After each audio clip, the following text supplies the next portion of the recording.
What is good, man? It's your boy PatTheDesigner back at it again, and this is 2 Minutes of Truth. Listen, man, the truth is the Chicago Cubs, through 39 games, have scored 1 run or less. 39 games this season have scored 1 run or less. There's only one team worse than them, and that's the Baltimore Orioles.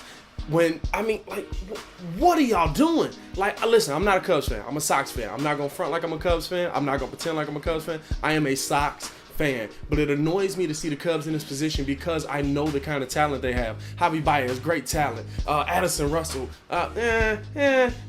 take that one back.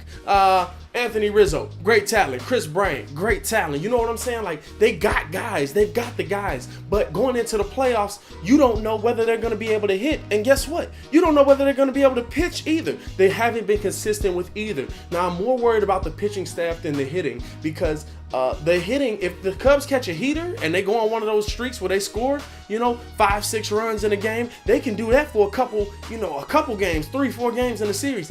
But the problem is when it comes to the pitching staff, they have not been consistent all season. They've been up, they've been down, there have been hills, there have been valleys. And listen, you got a 1-game playoff now. There is no time for hills and valleys. You got to get it done, and going into the rest of the playoffs, you got to figure out what your team's identity is. And let me tell you something, the playoffs ain't the time to be figuring out what your team's identity is.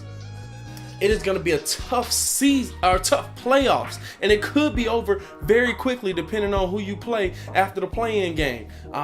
It's gonna be a great playoffs. I love these play-in games because they get your energy pumping. But oh my goodness, to think about the fact that the Cubs, who were in the World Series 2 years ago, could be put out in a play-in game, the wild card game. Come on now. It's your boy PatTheDesigner, man, and it's been 2 Minutes of Truth. Shout out to Elite Sound. Shout out to the Elite 93. Marcus Brandon Trubb. We live, baby. Yeah, subscribe.